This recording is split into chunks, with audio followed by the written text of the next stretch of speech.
National disaster management authority NDMA ने monsoon बारिश और सैलाब से होने वाले नुकसानात पर ताज़ा तरीन रिपोर्ट जारी कर दी।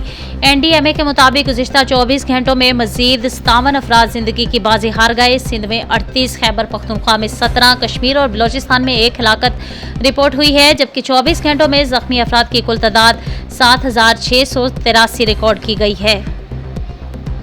चेयरमैन पीटीआई इमरान खान की गुजरात आमद से कबल 5 साल से टूट फूट का शिकार गुजरात सर्विस मोड़ की रोड सिर्फ 8 घंटों में बना दी गई। गुज़िश्ता रोज पीटीआई ने वज़ीर आला पंजाब परवेज़ इलाही के शहर गुजरात में जलसा किया, जिसमें चेयरमैन तहरीक इंसाफ इमरान खान ने भी खिताब किया था।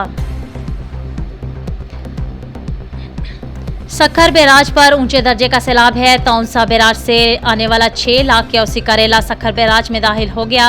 इंचार्ज कंट्रोल रूम का कहना है कि सैलाब के पेश नज़र सक्खर बैराज से निकलने वाली तमाम केनालें बंद रहेंगी।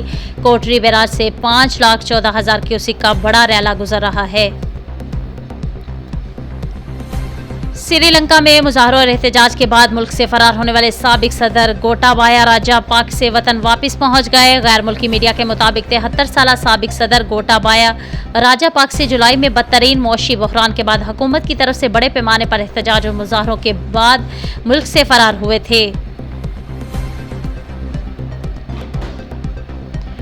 सियालकोट शहर और गिरदनवाह के इलाकों में गरीब अवाम का खून चूसने के लिए नाजायज़ मुनाफाखोर हरकत में आ गए। सब्जियों समेत दीगर अशिया खुरोनोश अशिया की कीमतें आसमान से बातें करने लगी।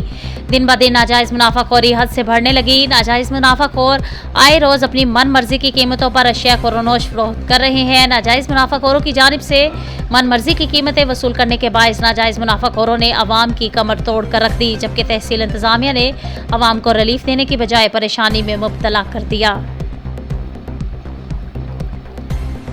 शुजाबाद मुतहदा मरकजी अंजमन ताजरान के वफ्द की चेयरमैन मुतहदा मरकजी अंजमन ताजरान अलहाज अजमत अली खान बेलोच सदर ख्वाजा मोहम्मद हाशिम सदीकी की क़यादत में डीएसपी सैयद रमीज़ बुखारी से मुलाकात की। मुलाकात का मकसद डीएसपी सैयद रमीज़ बुखारी को ताजरान के मसाइल से आगाह करना और शहर भर में पुलिस गश्त को मौसर बनाना और शहर भर से सिक्योरिटी के हवाले से अहम तजावीज़ पेश की गई।